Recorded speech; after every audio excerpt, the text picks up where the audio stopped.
Olha só, quero que vocês vejam isso aqui, ó. É verdade. A chuva da água. Olha só, quero que vocês vejam essa imagem aqui. Quem está conseguindo ver aqui, ó? Ó, todo mundo olhando aqui, ó. Vocês conseguem ver isso aqui? Vocês conseguem ver? Agora consigo ver. Isso é Via Láctea. Hã? Isso é Via Láctea, né? O que é isso aqui, gente? A Via Láctea. Mas sendo mais simples, o que é isso aqui? Uma galáxia. Não, são as estrelas. Olha, isso é o céu. É o céu, olha. É uma imagem. Deixa eu mostrar uma outra imagem do céu. Essa aqui é mais distante. A câmera tem que ser mais potente para fazer uma foto dessa aqui, ó. De minhoca. É. Isso aqui sim é a Via Láctea. Olha só. Buraco negro. Agora olha aqui, ó. O que é isso aqui, ó? Planetas. Aham. Aqui, ó. Isso é sistema solar. É o espaço, não é? É sistema solar. Mas olha só que coisa maravilhosa. Vocês sabem onde é que a gente está aqui? Quem consegue me dizer onde é que a gente está aqui na imagem? Quem pode me mostrar na imagem?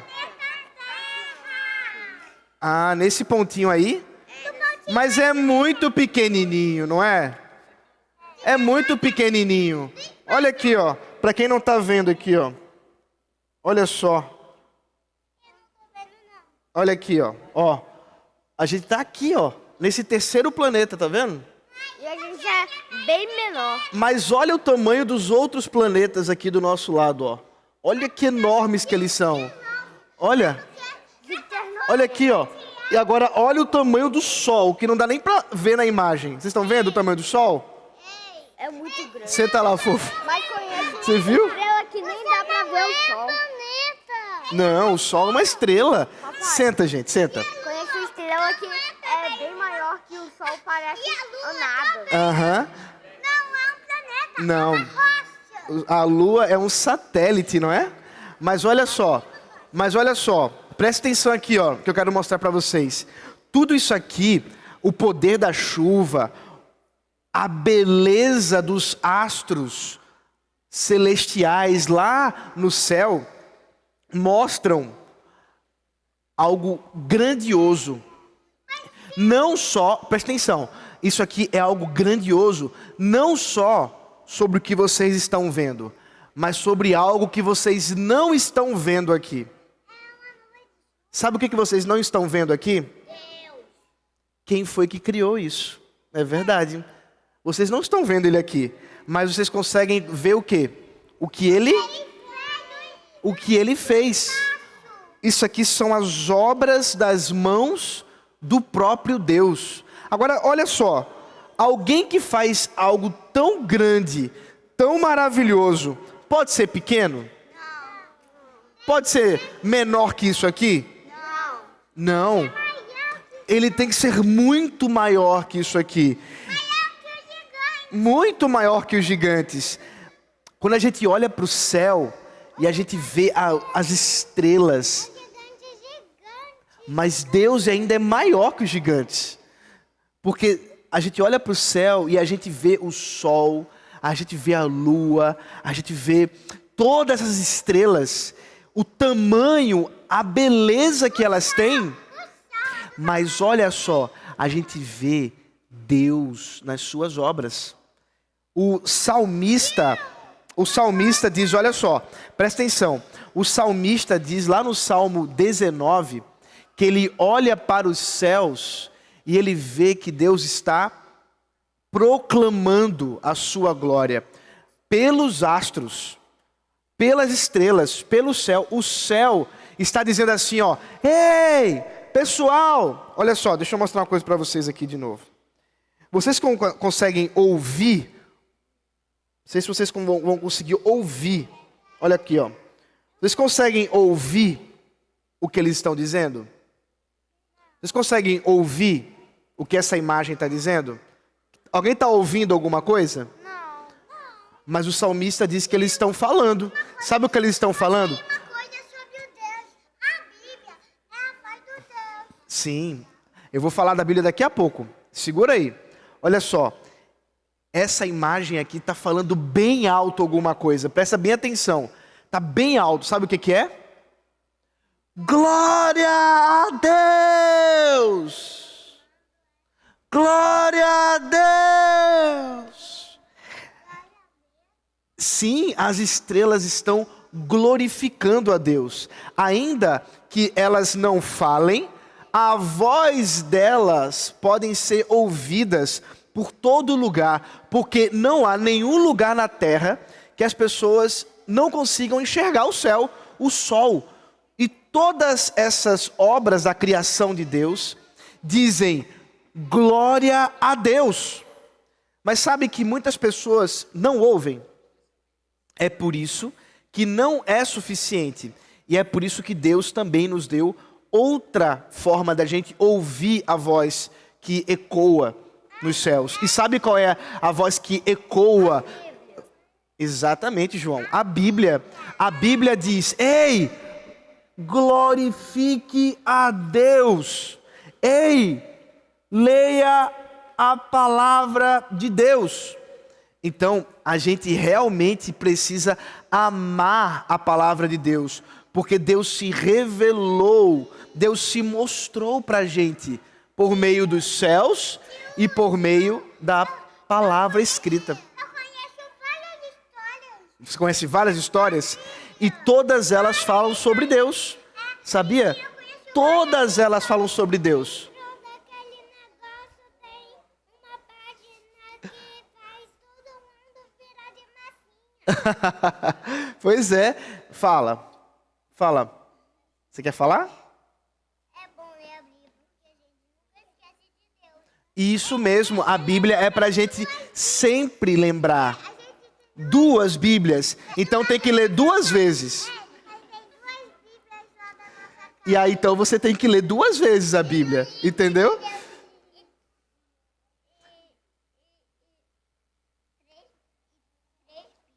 Olha, eu nem vou contar para vocês quantas Bíblias eu tenho lá em casa, que vocês vão dizer que eu estou mentindo.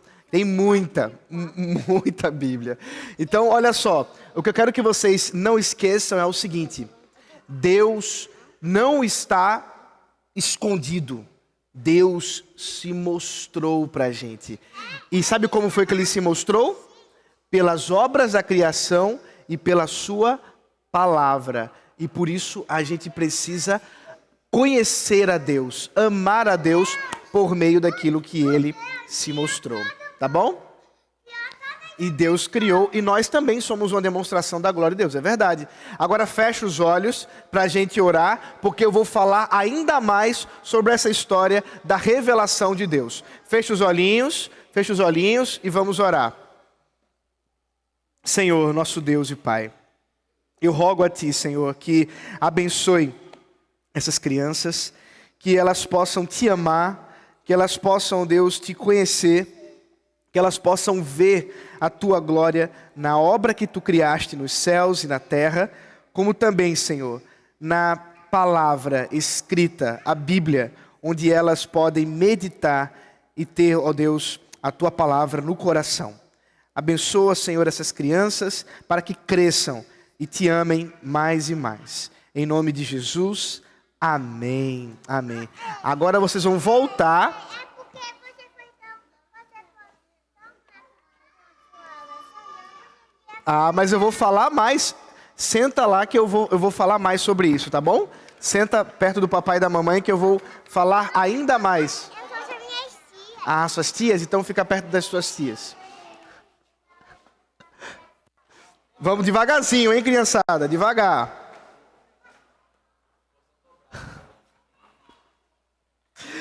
Muito bem, meus irmãos. Vamos abrir a escritura no Salmo de número 19.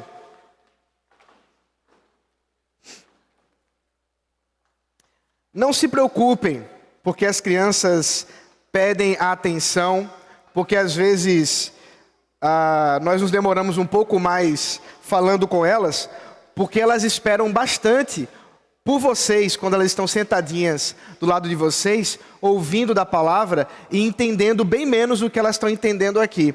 Então, se elas têm paciência, vocês também têm que ter. Vamos abrir o Salmo de número 19. Nós estamos caminhando na exposição das Sagradas Escrituras no primeiro livro dos Salmos, do Saltério. E hoje, querendo Deus, nós vamos caminhar num dos salmos talvez mais conhecidos de todo o Saltério, o Salmo de número 19. Então, eu peço que vocês estejam com o texto aberto para que possamos meditar nele. Salmo 19 diz assim: ao mestre de canto, salmo de Davi. Os céus proclamam a glória de Deus, e o firmamento anuncia as obras das suas mãos. Um dia discursa a outro dia, e uma noite revela conhecimento a outra noite. Não há linguagem, nem há palavras, e deles não se ouve nenhum som. No entanto, por toda a terra se faz ouvir a sua voz, e as suas palavras chegam até os confins do mundo. Aí pôs uma tenda para o sol, que é como um noivo que sai dos seus aposentos e se alegra como um herói a percorrer o seu caminho. Principia numa extremidade dos céus e até outra vai o seu percurso, e nada pode se esconder do seu calor. A lei do Senhor é perfeita e restaura a alma. O testemunho do Senhor é fiel e dá sabedoria aos simples. Os preceitos do Senhor são retos e alegram o coração. O mandamento do Senhor é puro e ilumina os olhos. O temor do Senhor é límpido e permanece para sempre. Os juízos do Senhor são verdadeiros e todos igualmente justos. São mais desejáveis do que o ouro, mais do que muito ouro depurado, e são mais doces do que o mel e o destilar dos favos. Além disso, por eles se admoesta o teu servo, em os guardar a grande recompensa. Quem há que possa discernir as suas próprias faltas? Absolve-me das que me são ocultas. Também da soberba guarda o teu servo, que ela não me domine. Então serei irrepreensível e ficarei livre de grande transgressão. As palavras dos meus lábios e o meditar do meu coração sejam agradáveis na tua presença, Senhor, rocha minha e redentor meu. Vamos orar mais uma vez. Senhor, diante de ti estamos, diante da tua palavra, desejosos em ouvir a tua voz. Fala com o teu povo. Fala conosco, Senhor. Ilumina os nossos corações. No nome santo de Jesus Cristo. Amém. Como podemos ouvir a voz de Deus? Essa é uma pergunta boa, é uma pergunta legítima. Como alguém pode ouvir Deus? E isso tem causado muitos problemas durante a história da igreja. Infelizmente, muitas pessoas não se percebem dos perigos, do risco e dos cuidados que precisamos ter quando dizemos algo como, por exemplo, assim diz o Senhor. Assim disse Deus. Deus me falou tal e tal coisa. Eu ouvi Deus me dizer. Precisamos ter muito cuidado com relação a isso, porque quando nós dizemos que Deus nos disse alguma coisa, quando nós falamos que ouvimos a voz de Deus, nós estamos colocando aquilo que passamos a dizer em pé de igualdade com aquilo que Deus disse aos escritores das Sagradas Escrituras. E esse perigo tem gerado muitas e muitas heresias. João Calvino, tratando sobre esse problema, nas suas institutas, lutando contra aquilo que ele chama de fanáticos, que eram homens que em seu período estavam anunciando receber novas revelações para além das Sagradas Escrituras. Eles diziam: o Espírito Santo de Deus tem falado conosco para além daquilo que ele disse nessas letras mortas. E ele que combateu tanto a estes fanáticos, quanto a aqueles que, por conta da doutrina da Igreja Católica Romana, diziam que Deus continuava a revelar a sua vontade através do Papa, através do Magistério, através de uma série de outros grupos além da Bíblia. Veja só o que ele diz nas institutas. Eu vou fazer a leitura rápida, mas eu acho ela muito valiosa, porque esse é um problema do século 17.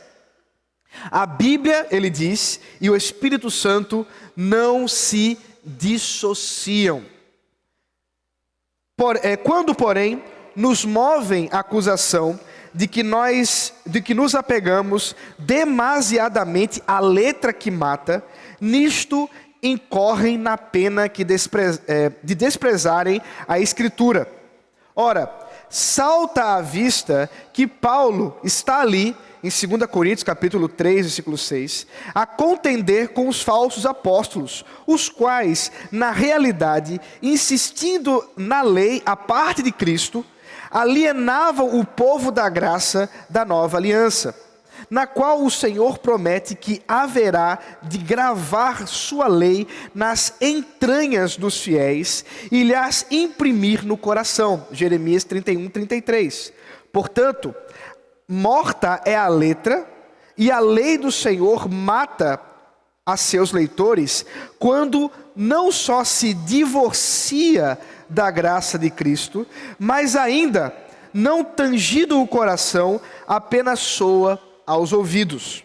Se ela, porém, mediante o Espírito, é eficazmente impressa nos corações, se a Cristo manifesta, ela é a palavra da vida. Filipenses capítulo 2, versículo 16. A converter as almas, a dar sabedoria aos simples. Salmo 19, 7. Ademais, ainda nessa mesma mensagem, 2 Coríntios 3,8, o apóstolo chama sua pregação de mistério do Espírito, sem dúvida, significando que o Espírito Santo, de tal modo, junge a sua verdade, que expressou nas Escrituras, que manifesta e patenteia seu poder, onde então, afinal, se rende à palavra a devida reverência e dignidade.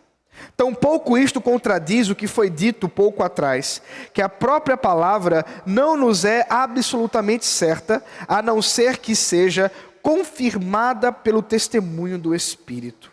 Pois o Senhor ligou entre si, como que por mútuo nexo, a certeza de sua palavra e a certeza de seu Espírito, de sorte que a sólida religião da palavra se implante em nossa alma quando brilha o Espírito, que nos faz aí contemplar a face de Deus, assim como reciprocamente abraçamos o Espírito sem nenhum temor de engano, quando o reconhecemos em sua imagem, isto é, na palavra.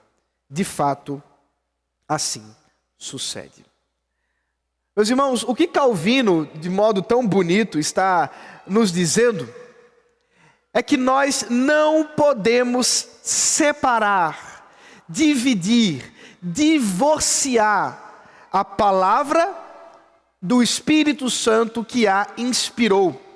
A preocupação de Calvino, que deve ser a mesma nossa quando contemplamos as Sagradas Escrituras, quando somos lembrados de a considerar a voz de Deus, é um grande convite para lembrarmos que o mesmo Espírito Santo que inspirou os autores da Escritura é o mesmo Espírito Santo que nos leva a ler as Escrituras, que nos leva a amar as Escrituras.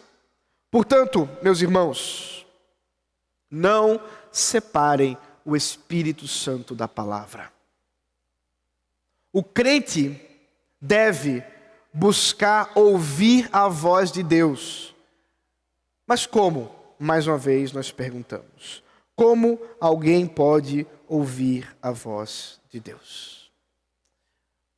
O saltério no Salmo 18, no Salmo 19, reintroduz o tema que foi trazido no Salmo 1 e no Salmo 2, o tema da palavra e do reinado de Deus sobre todas as coisas.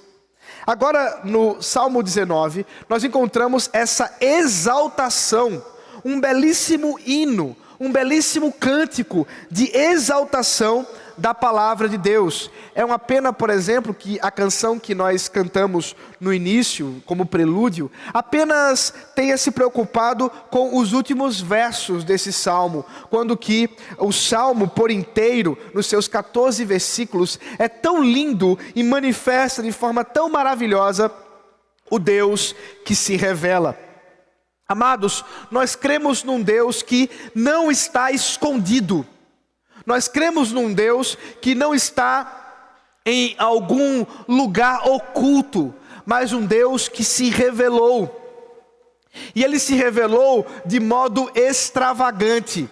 Ele se revelou de modo a mostrar a beleza do seu próprio ser através da obra da criação, aquilo que nós chamamos de revelação geral, como também na beleza da obra da revelação especial, na obra que nós vemos revelada nas Escrituras Sagradas, que diz respeito à redenção em Cristo Jesus. Portanto, o Deus que fala, nos fala através da criação, nos fala através da Escritura, e nos fala também ao coração. E são esses três aspectos que vamos verificar exatamente no Salmo. A voz de Deus que fala ao coração, mas fala à criação e fala na Escritura. Fala na criação e fala na Escritura. Os primeiros 6 versículos tratam exatamente desse Deus que se revela na beleza de toda a criação. O salmista passa a contemplar os céus. O texto nos diz que os céus proclamam a glória de Deus.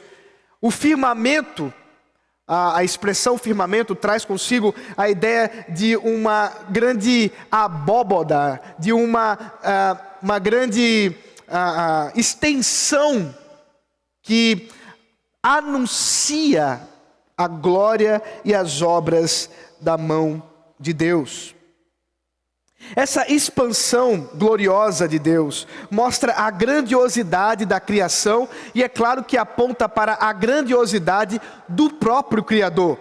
Veja, nós estamos lidando com alguém que não detinha dos conhecimentos científicos, que não tinha os satélites que nós temos hoje, que não tinha o Hubble fazendo fotos belíssimas, as quais nós podemos hoje contemplar as obras da criação de Deus. Hoje nós temos muito mais conhecimento a respeito de tudo que Deus fez. Ainda assim podemos nos maravilhar.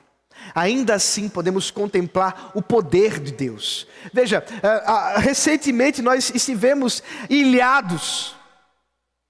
Nós estivemos com medo de sair de casa, porque parecia que o mundo iria desabar em água.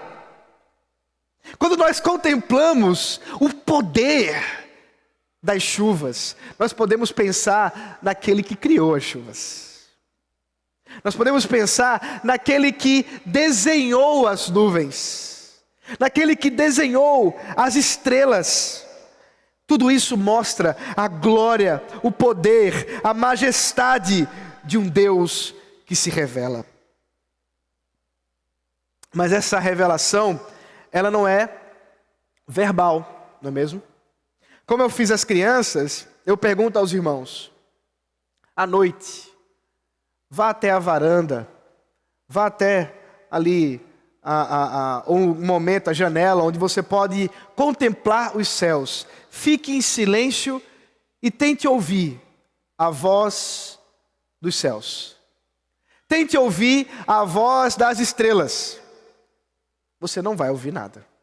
O salmista diz: não há linguagem, nem há palavras, não há nada que eles possam pronunciar, porque eles não detêm uma capacidade de verbalizar essa glória. Ainda assim, diz o salmista, por todo lugar se ouve o que eles estão fazendo. Essa brincadeira que o salmista faz é um convite para a gente pensar que essa revelação de Deus, ela não está restrita, ela não está em apenas um lugar da humanidade, mas antes, todos os lugares da terra podem contemplar a glória de Deus. Não há nenhum lugar desse mundo que não possa contemplar a beleza da criação. E é por isso que o salmista nos faz considerar o caso do sol. Porque esse astro grandioso, essa estrela que está no centro de nosso sistema, ao qual o nosso planeta está girando ao seu redor, nos leva a perceber que não há nenhum lugar da Terra, mesmo nos polos, onde há uma pequena porção de tempo em que o sol é visto, mas ainda assim ele é visto. E o sol se mostra, diz o texto, como um noivo que sai dos seus aposentos, diante dos seus convidados, para aquele momento glorioso do seu casamento. O sol se mostra como um herói que, tendo vencido sua batalha, agora conta as suas vitórias. O sol se mostra desde a extremidade à outra extremidade dos céus. Nada pode lhe esconder, nada pode conter o seu calor. Eu não vou me deter nas muitas e muitas especificidades da presença do sol para o nosso benefício, mas há uma diversidade, desde a temperatura exata do sol que chega, né, até a terra, e como que nós podemos nos beneficiar disso para a própria existência da vida humana, e toda a beleza que há na própria perfeita distância do sol para com a terra. E tudo isso eu não quero me deter, mas o ponto é aquilo que o salmista contempla. Ele vê tudo isso como obra das mãos de Deus, como a glória de Deus que está sendo manifesta para todos, porque essa revelação é para todos. Uma revelação da majestade, da glória de Deus. O próprio apóstolo Paulo, usando exatamente do Salmo 19, nos fala que Deus mostrou, se revelou a todos. E essa revelação, inclusive, nos torna indesculpáveis, porque não há nenhum ser humano que possa, diante da majestade, da glória de Deus revelada na sua obra, dizer que Deus não existe em sã consciência. Para lhe fazer isso, diz o Salmo 14 e o Salmo 53, ele tem de ser um quê? Um tolo. Ele tem de se fazer de louco.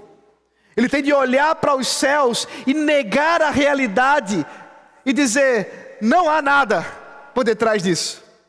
Não há nenhum design, não há ninguém que está ali desenhando, planejando e projetando toda essa realidade. Não há. Tudo isso é obra do acaso, do caos. Tem que ser muito tolo para pensar algo assim.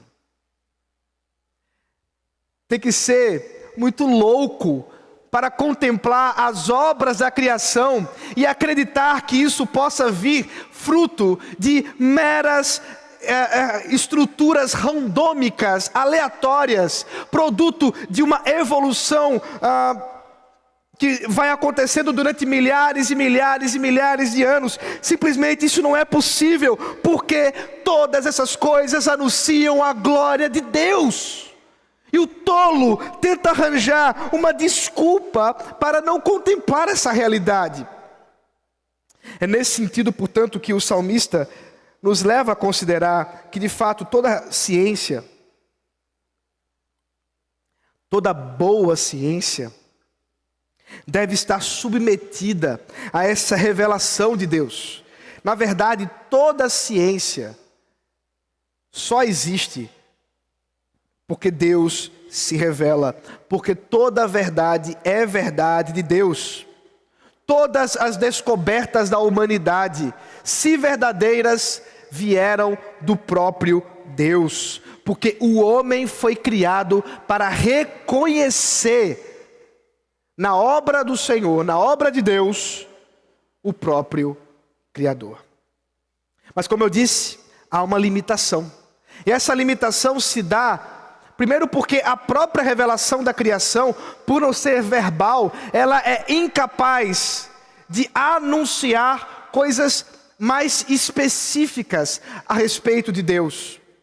Mas também por causa do nosso próprio pecado, que a nossa mente afetada pelo pecado não reconhece a glória de Deus. E o apóstolo Paulo percebe isso de modo tão lindo ao dizer que diante dos céus que não têm boca, mas proclamam a glória de Deus, os homens que têm boca não anunciam a glória de Deus. É por isso que Deus se fez revelar, não só pelas obras da criação, mas também pela sua lei, pela sua palavra. O Senhor se revelou a nós. O Senhor se mostrou a nós por meio da Escritura. E é por isso que a voz de Deus pode ser ouvida pela Sagrada Escritura. Então o salmista agora deixa de contemplar os céus para agora contemplar a revelação escrita. E ele passa, portanto, a contemplar a palavra do Senhor, a lei do Senhor, que ele diz que é perfeita, que é completa, que basta-se em si mesma. Perceba, ele está consciente de que a lei do Senhor revela o caráter de Deus, o ser de Deus, e a dependência do homem de conhecer a Deus por meio da sua palavra. Ela que é perfeita, traz à nossa alma restauração. Aqui a palavra, eu quero que você volte seus olhos para o versículo 7. Aqui a palavra restaura a alma. É a mesma do Salmo 23, por exemplo, quando o salmista, o mesmo, Davi, diz que o Senhor refrigera a alma e guia pelas veredas da justiça por amor do seu nome. Esse refrigerar da alma, esse restaurar da alma, aponta para algo que só a palavra de Deus pode fazer em nosso coração. Somente, como disse Calvino, a palavra e o Espírito Santo juntas em nosso coração, traz, de fato, uma restauração do nosso ser por inteiro.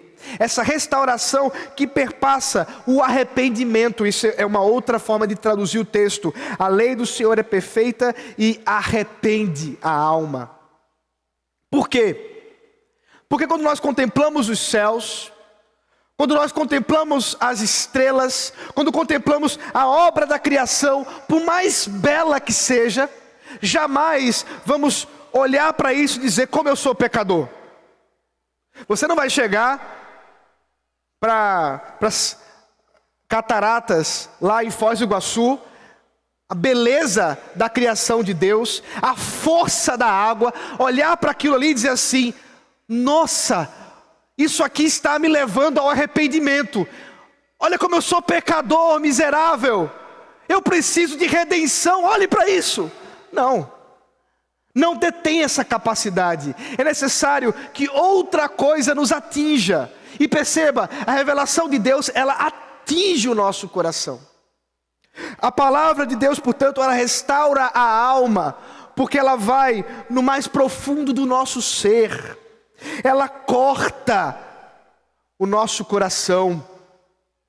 E esse ferir da alma, produzido pela própria palavra, nos levando a considerar o nosso pecado, a considerar a nossa depravação, nos leva também à restauração que só o Espírito Santo de Deus pode produzir. É por isso, meus irmãos, que nós, de fato, não podemos lidar com as Escrituras Sagradas sem lidarmos com o fato que o Espírito Santo age em conjunto com a sua palavra.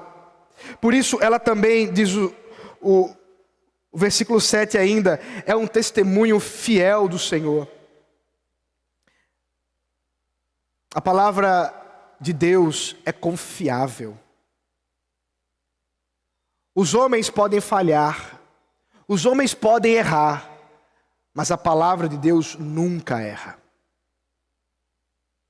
A palavra de Deus, como nós acabamos de ouvir a irmã Lurdinha confessando, e nós também podemos confessar juntamente com ela, é a nossa única regra infalível de fé e prática.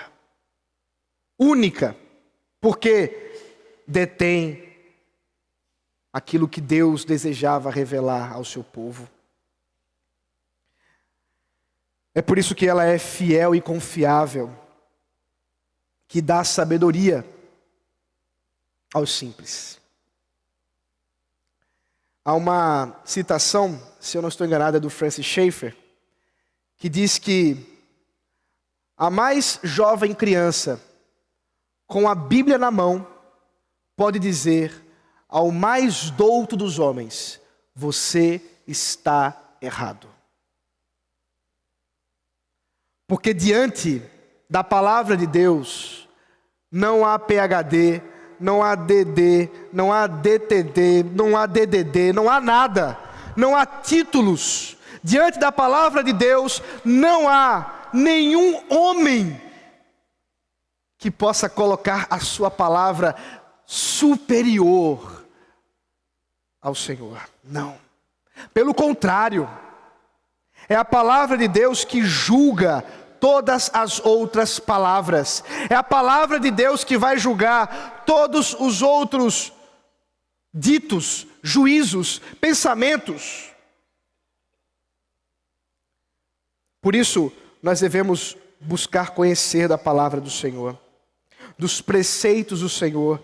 Diz o salmista que são retos e alegram o coração, que são puros e iluminam os olhos. Sim, eles alegram o coração porque nos mostram o caminho da bem-aventurança, nos mostram o caminho da verdade. E aqui, mais uma vez, somos lembrados do Salmo 1.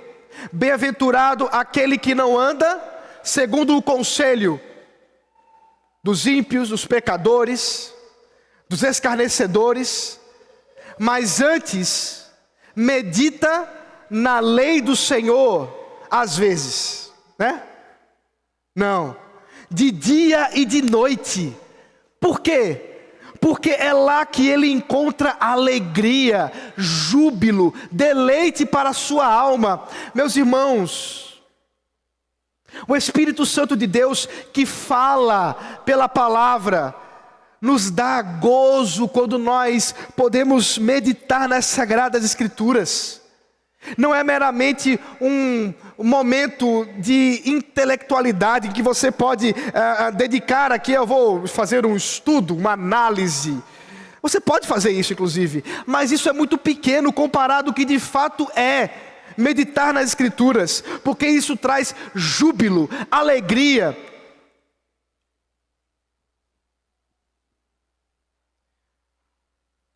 O salmista contempla essas realidades e percebe que de fato é essa palavra que vai iluminar os nossos olhos. E aqui, como eu já disse, nós precisamos considerar as lentes das Escrituras para ler e interpretar toda a realidade. Ela abre os nossos corações para ver como de fato as coisas são. Para ver de fato como as coisas realmente devem ser vistas. Nós somos criados por Deus para conhecê-lo. E por isso que a palavra de Deus nos dá o meio de conhecer a Deus, para conhecendo a Deus, conhecermos as obras de Deus. Porque o Deus que se conhece perfeitamente, completamente, conhece todas as suas obras de modo perfeito. Isso significa que todo o conhecimento de Deus, que é exaustivo, perfeito, revelado a nós de forma muito menor, é claro, nas Sagradas Escrituras, nos apontam para a verdade que fundamenta qualquer outra coisa que possa ser dito sobre o mundo. Qualquer coisa. É por isso, meus irmãos, que o crente, ele não se encanta com as obras da ciência. Não que elas não sejam maravilhosas. Não que seja tão interessante contemplar a fórmula de Bhaskara. Não que seja tão maravilhoso considerar as complexidades da biologia humana. Não que não seja maravilhoso considerar os átomos, as partículas nucleares. Não que não seja tão maravilhoso contemplar todas essas realidades. Não que não seja maravilhoso pensar as leis da lógica. Tudo isso é maravilhoso, mas tudo isso está submetido às Escrituras. Tudo isso tem de passar pelo filtro das Escrituras. Por quê? Porque nada disso nos deve levar a olhar para a Bíblia com essas considerações da ciência humana, mas pelo contrário, a ciência humana só existe porque Deus que se revela e ilumina os nossos olhos. Assim, meus irmãos, o salmista continua a nos mostrar que conhecer a Deus é de fato temer o Senhor. E a expressão temor do Senhor é muito importante na literatura de sabedoria. Vários provérbios vão considerar isso, salmos também, Eclesiastes. É uma expressão técnica, poderíamos dizer assim, para falar a respeito daquilo que move o coração do homem. Conhecer a Deus nos leva a temer o Senhor. E aqui não é um mero temor de medo que você tem de um corredor escuro. Aqui é o temor de honra, de adoração, de reconhecer o ser de Deus. Isso tudo nos leva a ter os pensamentos justos, bons e verdadeiros que procedem das palavras de Deus. Assim, o salmista pode ver toda a beleza na palavra do Senhor e considerar isso como algo muito mais valioso e desejável do que o ouro mais puro. A ideia é simples. Considere a coisa mais valiosa da nossa humanidade. Considere aquilo que mais tem valor. Nem se compara com a Escritura. Nem se compara com a palavra de Deus revelada aos homens. Considere agora o prato, que você mais gosta de comer. Minha esposa, eu sei o que ela ama comer. E todas as vezes, 100% dessas vezes, que eu perguntar para ela, querida, do que você tem fome hoje, eu sei exatamente qual será a sua resposta. E sempre será sushi. Sempre. 100% das vezes. Para muitos isso é uma aberração, porque muita gente acha que não se deve comer comida crua. Mas para minha esposa é o cardápio predileto dela. Qual é o seu? Pois é. Não se compara à doçura da palavra de Deus. Meus irmãos, a palavra de Deus é mais doce do que pudim de leite. É mais gostoso do que doce de leite com goiabada. Ficou meio doce isso, né? É mais saboroso do que qualquer coisa que possa ser produzida pelo restaurante de alta gastronomia mais famoso, com suas estrelas Michelin, o que seja. Não se compara com aquilo que a palavra de Deus pode nos dar ao paladar. E vocês acreditam que ainda tem gente que não desfruta disso? Vocês acreditam que diante de um privilégio tão grande, ainda tem gente que não desfruta do deleite na palavra do Senhor?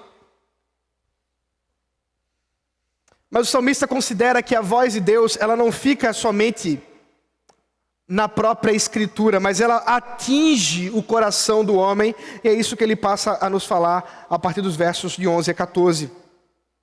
Que a voz de Deus, ela é de fato ouvida em nosso coração. A palavra e o Espírito fala a nós por meio das admoestações das Sagradas Escrituras, onde somos levados a considerar quem nós somos. E você achava que para saber quem você era, você simplesmente precisava olhar no espelho e gastar um pouco de tempo pensando sobre si mesmo. Perda de tempo. Para você se conhecer, você precisa conhecer Deus. Porque conhecendo a Deus, nós nos conhecemos mais, porque somos obra das suas mãos. É o Senhor quem diz quem nós somos. É o Senhor quem nos dá a identidade. É o Senhor quem revela o oculto do nosso coração. O salmista diz, versículo 12: quem há que possa discernir as suas próprias faltas? Quem pode? Isso é algo realmente muito interessante, meus irmãos. O salmista está dizendo o seguinte: que nenhum de nós pode bater no peito e dizer assim: eu conheço o meu coração completamente. Eu conheço os meus desejos. Eu me conheço. Eu sei quem eu sou. E por meio do meu conhecimento eu posso dizer o que eu faço de bom e de ruim. O salmista está dizendo: não. Somente a palavra de Deus pode penetrar os nossos corações, alcançando o mais profundo da nossa alma, para absolver-nos das faltas que são ocultas, como também das faltas que nos são intencionais. É isso que o verso 13 nos diz. Também da soberba guarda o teu servo. A expressão aqui da soberba dá a ideia de alguém que se orgulha no que faz, de alguém que tem intencionalidade. Portanto, o contraste aqui é que a palavra de Deus revela as nossas faltas, tanto aquelas que nós nem mesmo sabemos que fizemos, como aquelas também que nós intencionalmente, maldosamente, perversamente fizemos em desobediência ao Senhor. E é por isso que, absolvidos pelo poder da palavra, nos tornamos irrepreensíveis e livres da transgressão. Sim, é só pelo poder da palavra. Por quê, meus irmãos? Eu quero concluir. Porque o Redentor Jesus é a palavra.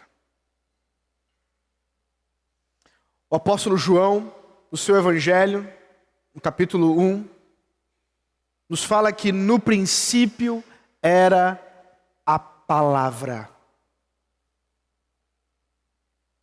E a palavra que é Deus, a palavra de Deus, que criou todas as coisas, é essa palavra que nos redime. E aqui nós somos convidados a considerar um mistério maravilhoso. É que nós não só não podemos divorciar o Espírito Santo que inspirou os escritores para falar da palavra de Deus, como não podemos dissociar a palavra que é o próprio Deus, Jesus Cristo, a palavra viva, daquilo que Ele se revela a nós nas Sagradas Escrituras, porque não há como conhecer a Cristo, senão pela pregação da palavra. E é por isso que nós somos absolvidos de nossos pecados, levados ao arrependimento por causa da palavra. É Cristo falando à sua igreja, como está falando hoje, agora.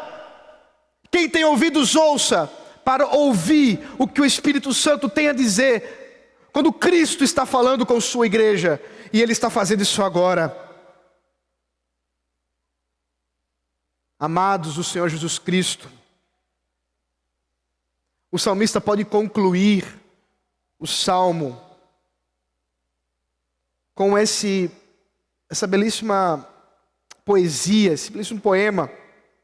As palavras dos meus lábios e o meditar do meu coração sejam agradáveis à tua presença, Senhor, rocha minha e redentor meu. Ele pode fazer isso porque ele está considerando as palavras que procedem de um coração que medita nas palavras de Deus. E aí está o nosso chamado. Os nossos pensamentos, as nossas palavras devem ser após os pensamentos e palavras de Deus. São agradáveis a Deus porque nós somos chamados a falar e refletir aquilo que Deus faz, revela a seu respeito para a nossa vida.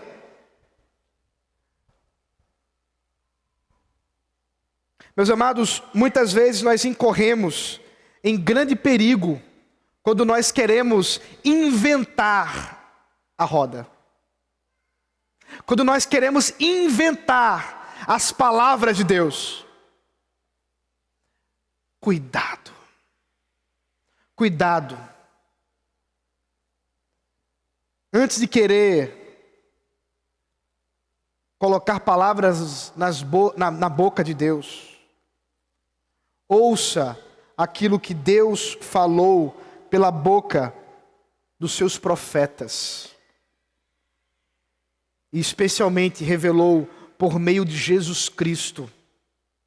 Antes de querer dizer, Deus me disse, Deus me falou, diga, a palavra de Deus revela, confronta. Amados, qual o nosso chamado diante de tudo isso? Qual a realidade que precisamos considerar diante dessas verdades? Primeiro, eu quero usar aqui 5 imperativos para você sair daqui com uma aplicação de tudo que ouvimos. Primeiro, contemple. Desde a beleza do pôr do sol até o prato mais saboroso que você já se deliciou. Contemple. Contemple que tudo isso é obra das mãos de Deus. Um livro muito interessante que foi escrito por um cantor que eu gosto, chamado David Crowder, e que estava a ser publicado em português, mas nem sei se foi publicado. Diz assim: como encontrar Deus no pôr do sol ou comendo sushi. Contemple. Desfrute da beleza da criação, reconhecendo a Deus. Segundo, medite. Leia, leia, leia, leia, leia as Escrituras. Ore, ore, ore, ore as Escrituras. E repita. Deleite-se. Terceiro, ame a palavra. Permita-se ser cheio dela. Muitas vezes nós estamos cheios de expressões mundanas, nós estamos cheios de música, mas nós não estamos cheios da palavra de Deus. Nós não estamos cheios daquilo que o Senhor revela nas Escrituras. Meus irmãos, conheça o vocabulário do crente. O vocabulário do crente não é, meus irmãos, simplesmente chamar homem de varão, mulher de varoa. O vocabulário do crente é conhecer as Escrituras de Gênesis a Apocalipse. Quarto, seja confrontado. A palavra de Deus é como um espelho que reflete a nossa alma no mais profundo do nosso ser. Contemple-se, contemple o seu pecado diante daquilo que Deus fala a respeito de nós mesmos na sua palavra pelo Espírito Santo. Quinto, seja transformado. Todo o dia o meu coração precisa ser depurado pelo fogo consumidor do Espírito Santo de Deus. Todo dia. Tomar a dose diária de exortação da palavra e ser levado a transformação pelo Espírito Santo de Deus é uma obra contínua, diária, que assim como os céus revelam a glória de Deus todos os dias eu devo ser consumido pelo fogo purificador do Espírito Santo. Eu me esqueci, são 6. Repita. Contemple, medite, deleite-se, seja confrontado, seja transformado, repita. Vamos orar. Ó Deus maravilhoso, diante da Tua palavra, Senhor, não há nenhum de nós que possa se manter em pé. Não há nenhum de nós que possa, ó Deus, ver a Tua glória manifestada na obra das Tuas mãos, na criação, manifestada e revelada nas Escrituras Sagradas, falando aos nossos corações pelo Espírito Santo de Deus, sem que nós não possamos e devamos ser transformados. Ó Deus, transforma-nos, que sejamos mais parecidos, cada vez mais, com Teu Filho Jesus, a palavra viva e encarnada, que vivo está para todo sempre. Atinge os nossos corações nessa manhã. Em nome de Cristo, nosso Senhor. Amém.